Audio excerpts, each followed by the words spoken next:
Welcome to Global Crisis, Lebanon Under Fire. I'm Sarah, your host and veteran Middle East correspondent. Joining me today are Ahmed, a Lebanese-American political analyst, Dr. Elena, an international relations professor specializing in Middle East conflicts, and Michael, a retired U.S. diplomat with extensive experience in the region. Today, we'll be diving deep into the escalating crisis in Lebanon and its wider implications. Buckle up, folks, because we've got a lot to cover.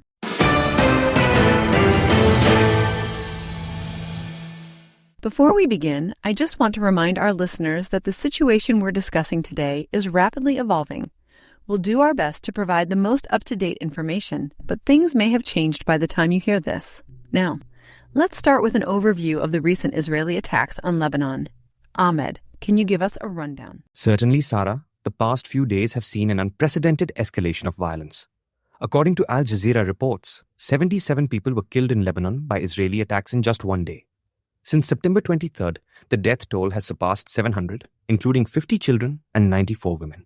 It's a staggering number that's hard to wrap your head around. Those numbers are indeed shocking. Can you provide more details on specific incidents? Two attacks stand out in particular.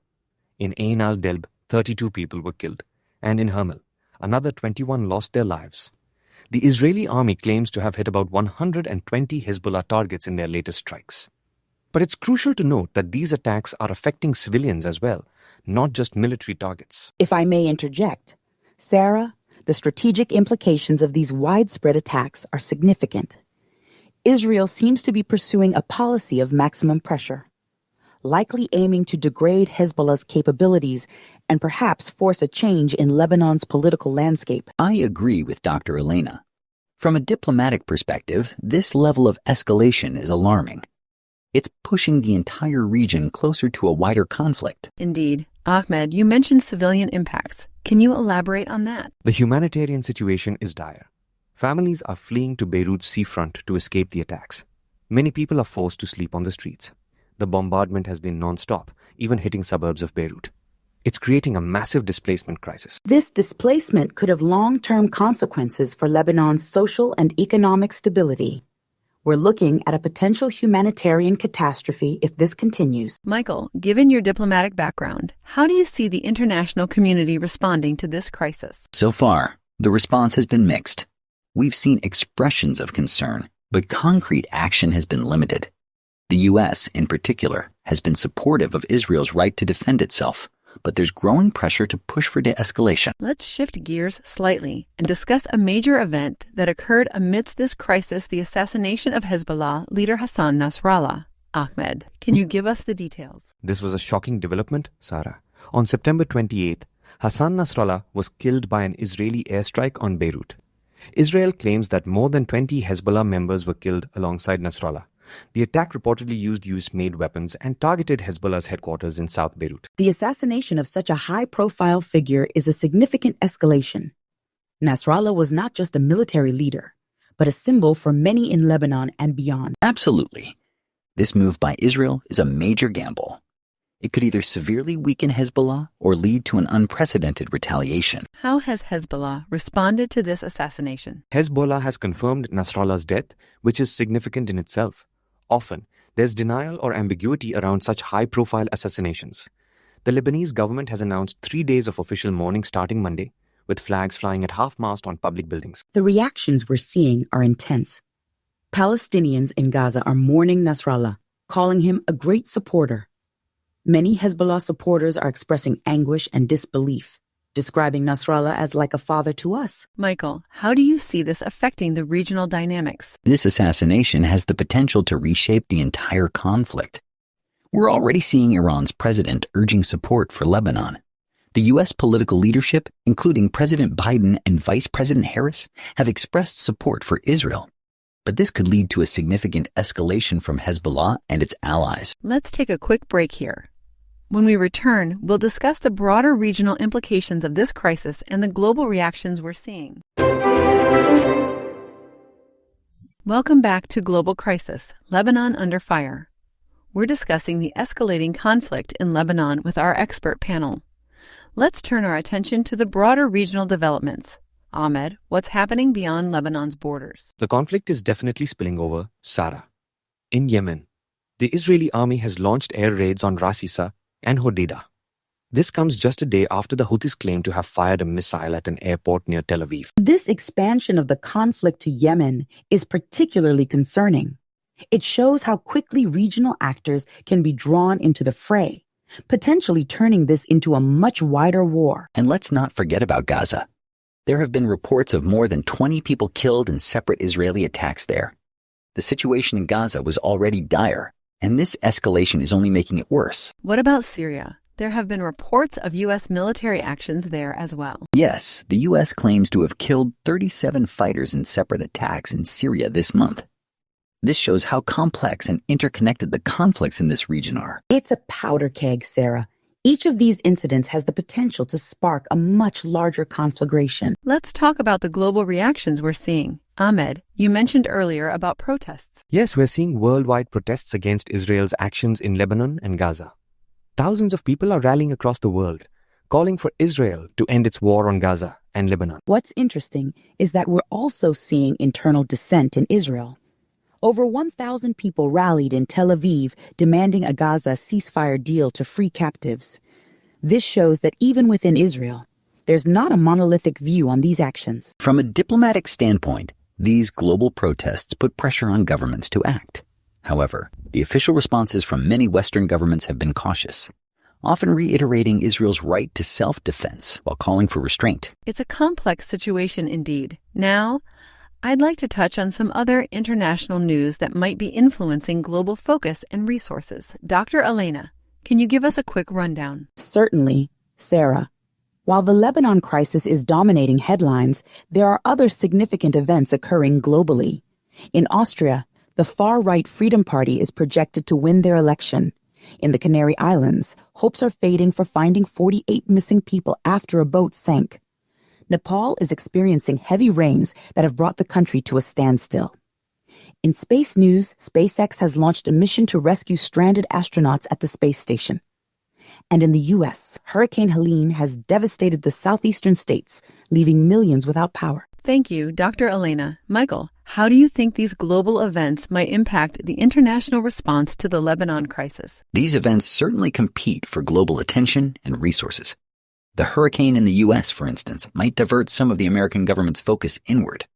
However, the Middle East remains a critical area of geopolitical importance, so I don't expect a significant shift away from the Lebanon crisis. If I may add, Sarah, it's crucial to remember that while these other events are important, the situation in Lebanon is literally a matter of life and death for thousands of people right now. Absolutely, Ahmed.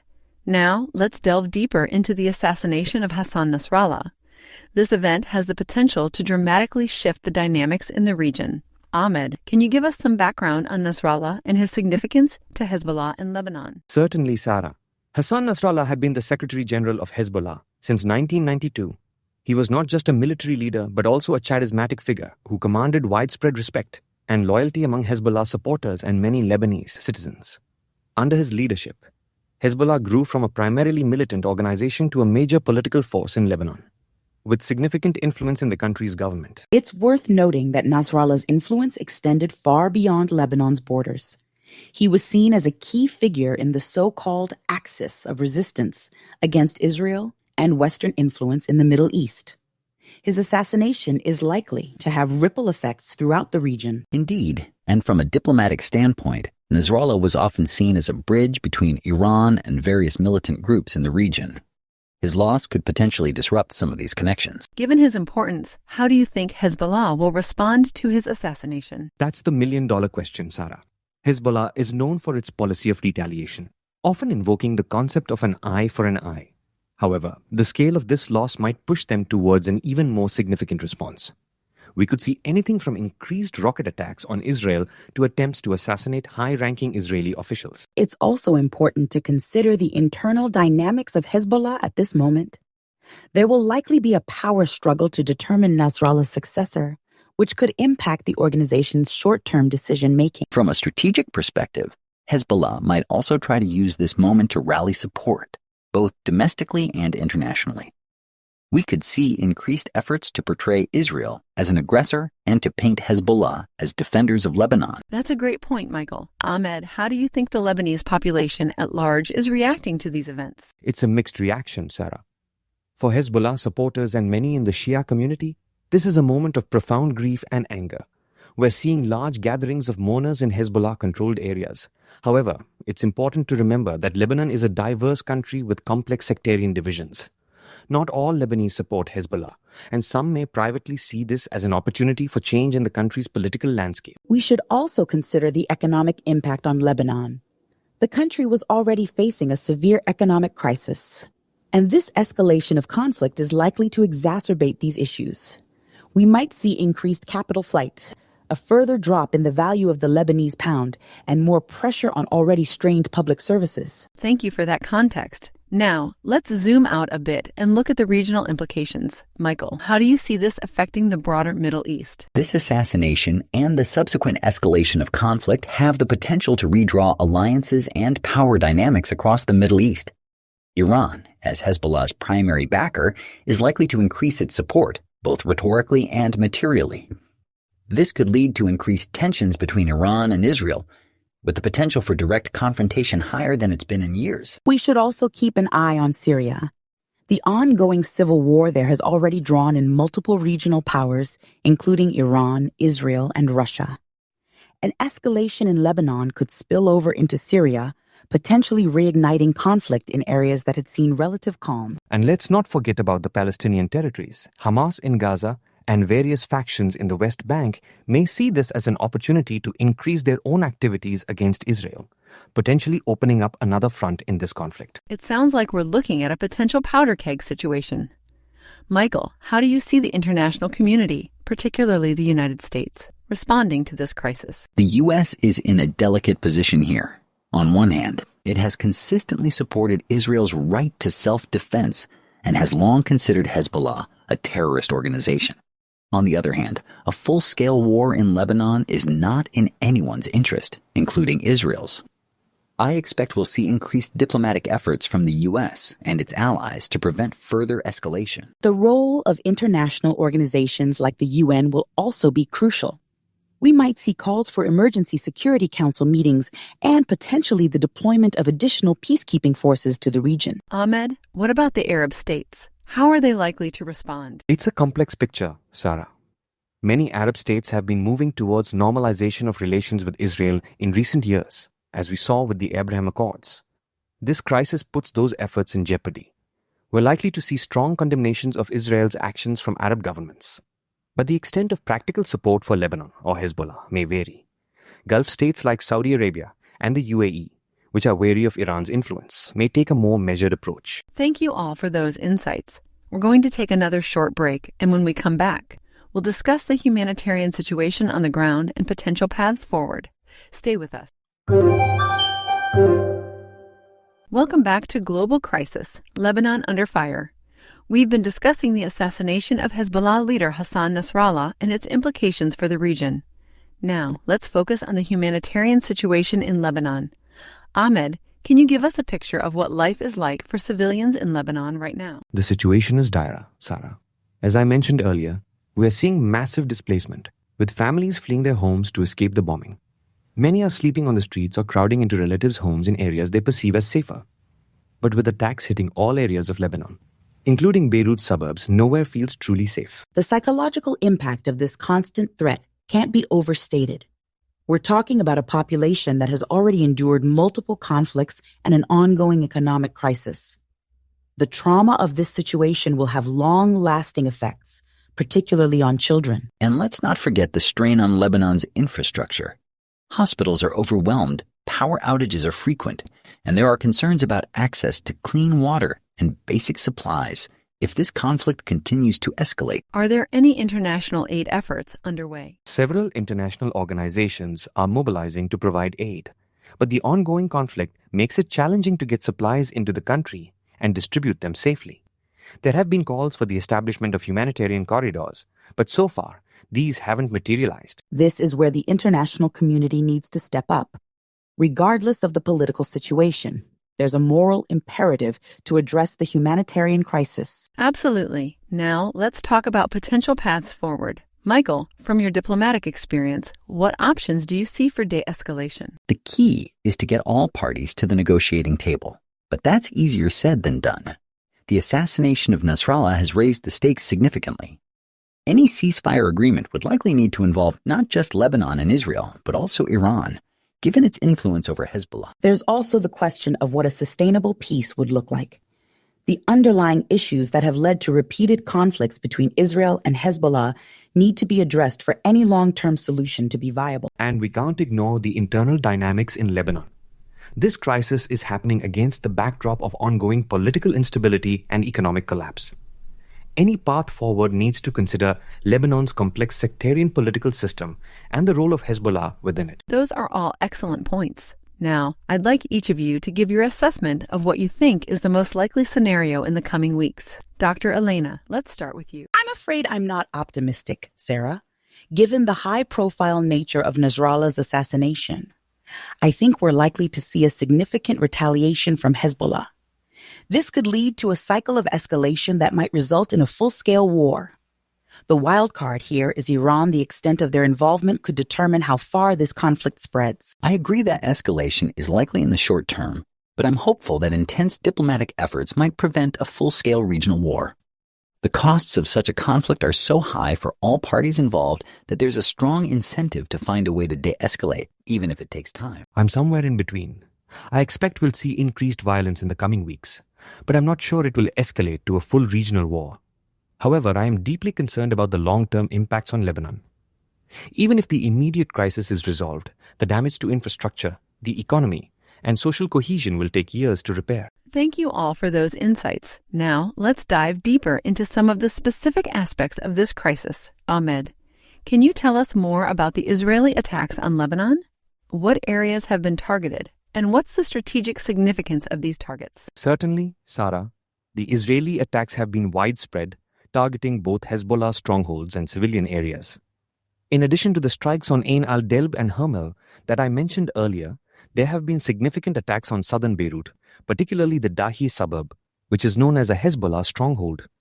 The Israelis have also targeted areas along the Lebanon-Syria border, likely aiming to disrupt supply lines between Hezbollah and its allies in Syria. It's worth noting that these attacks aren't just about targeting Hezbollah's military capabilities.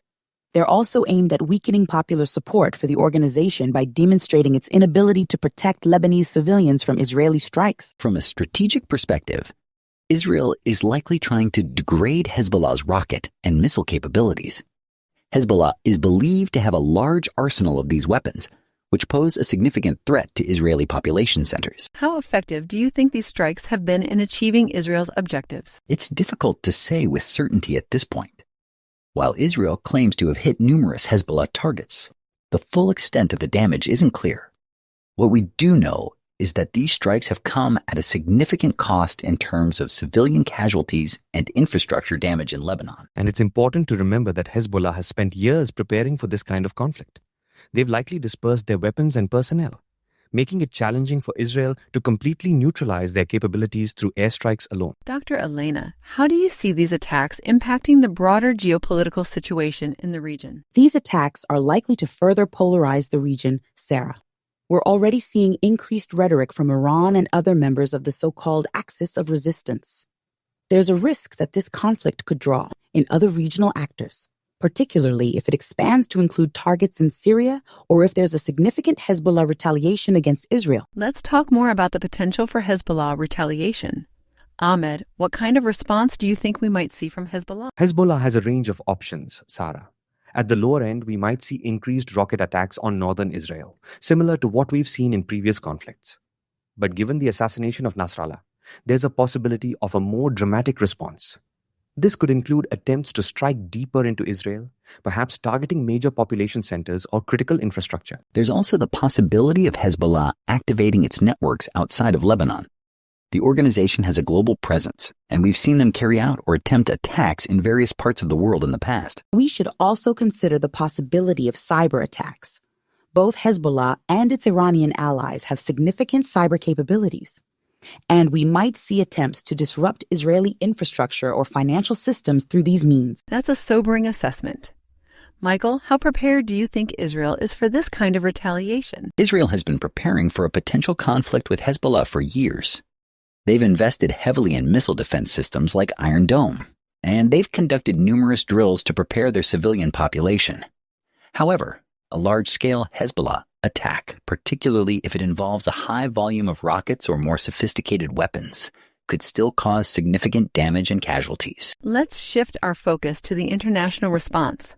We've touched on this briefly, but I'd like to explore it in more depth. Michael, how do you see the major world powers responding to this crisis? The response has been mixed so far, Sarah. The United States, as Israel's closest ally, has expressed strong support for Israel's right to self-defense. However, they've also called for efforts to minimize civilian casualties. The European Union has taken a more balanced approach, condemning both the Israeli attacks and Hezbollah's actions. Russia and China, on the other hand, have been more critical of Israel's actions. They've called for an immediate ceasefire and have emphasized the need to respect Lebanon's sovereignty. It's also worth noting the response from Arab states. While there have been strong condemnations of Israel's actions, particularly the civilian casualties, the practical support for Lebanon has been limited so far. What about the United Nations? What role are they playing in this crisis? The UN Security Council has held emergency sessions to discuss the situation, but so far, they haven't been able to agree on a resolution. The U.S. has vetoed proposals that it sees as too critical of Israel, while Russia and China have blocked resolutions that they view as not going far enough in condemning Israeli actions. The UN's humanitarian agencies, particularly UNHCR and UNRWA, are working to provide aid to displaced Lebanese civilians and Palestinian refugees affected by the conflict. However, their efforts are hampered by the ongoing violence and the difficulty of getting supplies into the affected areas. Ahmed, how is the Lebanese government responding to this crisis? The Lebanese government is in a difficult position, Sarah. They've condemned the Israeli attacks and called for international intervention to stop the violence. However, their ability to influence the situation is limited. Lebanon's political system is fragmented, and the government has been struggling with an ongoing economic crisis even before this conflict began. It's also important to note that Hezbollah is part of the Lebanese government. This complicates the government's response and its relationships with other countries, particularly Western nations that consider Hezbollah a terrorist organization. Let's talk about the economic impact of this conflict. Dr. Elena, you mentioned earlier that Lebanon was already facing an economic crisis. How is this conflict affecting the economic situation? The impact is severe, Sarah. Lebanon's economy was already in dire straits, with high inflation, a collapsing currency, and widespread poverty. This conflict is exacerbating all of these issues. The destruction of infrastructure will require significant resources to repair, resources that Lebanon simply doesn't have. We are also seeing a flight of capital from the country, as people who can afford to are moving their money to safer havens. This is putting further pressure on the Lebanese banking system, which was already in crisis. And let's not forget the impact on trade. Lebanon's ports and airports have been targeted in the Israeli strikes, severely disrupting imports and exports. For a country that relies heavily on imports for basic necessities, this is a critical issue. What about the long-term economic consequences? How long do you think it will take Lebanon to recover from this, assuming the conflict ends soon? Even in the best-case scenario, Lebanon's economic recovery will likely take years, if not decades.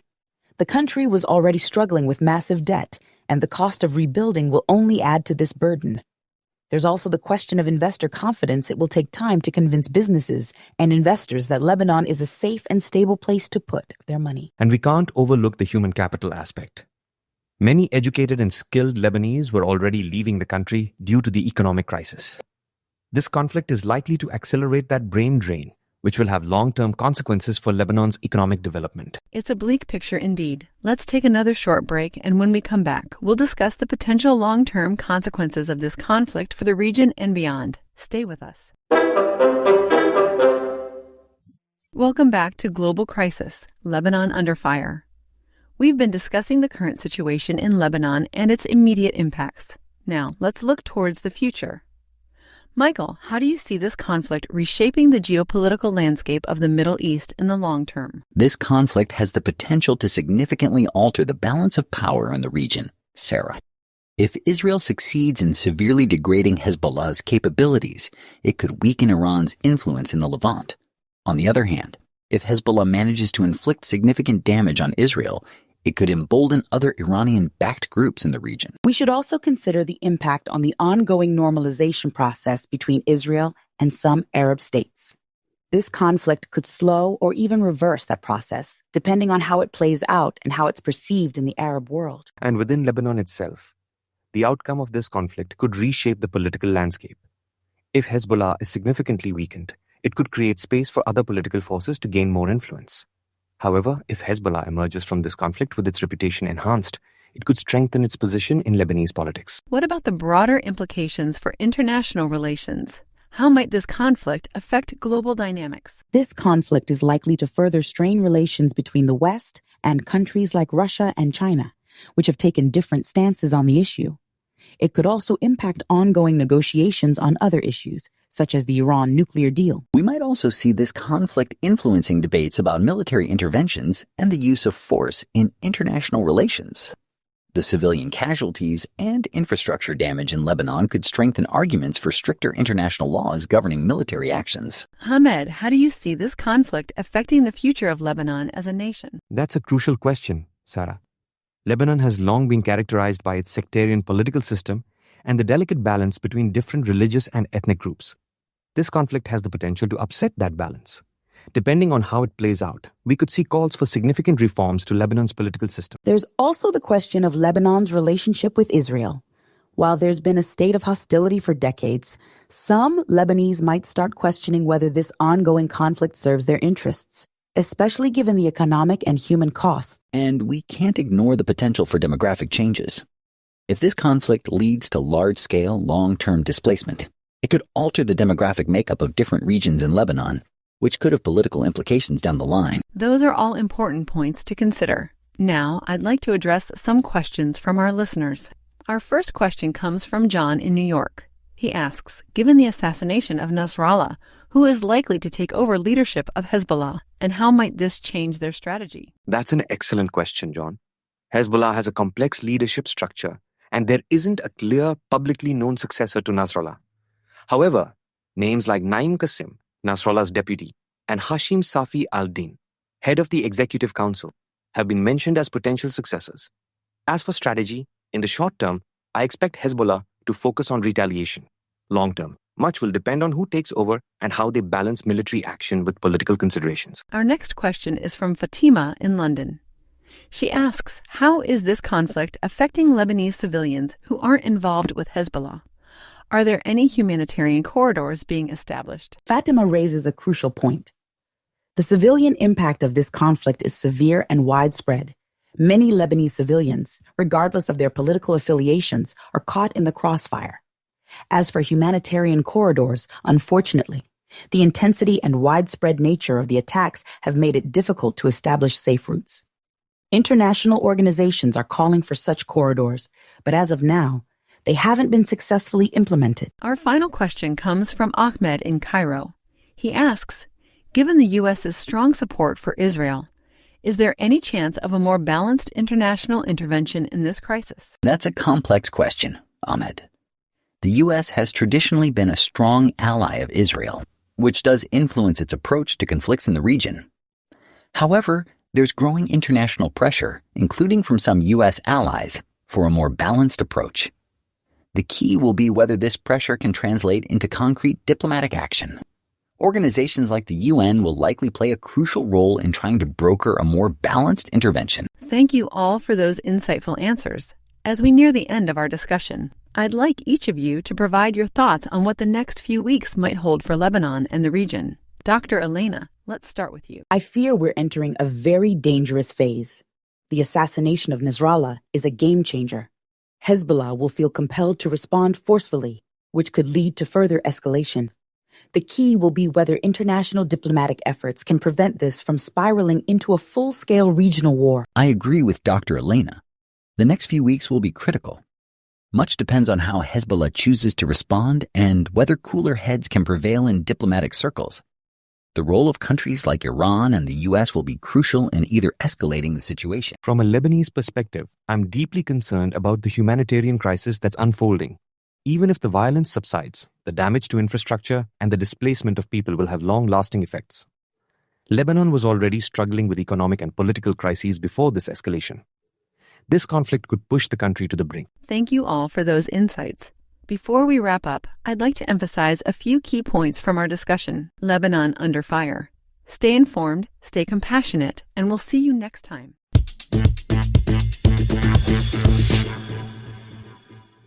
And we're clear. Great job, everyone. That was an intense discussion. Indeed, Sarah. It's always challenging to discuss such complex and emotionally charged topics. Absolutely. I hope we managed to provide some clarity on the situation for our listeners. I think we did. It's crucial to have these in-depth conversations to help people understand the nuances of these conflicts. I couldn't agree more. Now, let's talk about our next episode. I'm thinking we should do a follow-up on this situation in a week or two, depending on how things develop. What do you all think? That sounds like a good plan. The situation is so fluid right now. I'm sure there will be plenty to discuss. Agreed. It might also be interesting to focus on the humanitarian aspect in more detail next time. Perhaps we could invite a representative from an aid organization working in Lebanon. Excellent idea.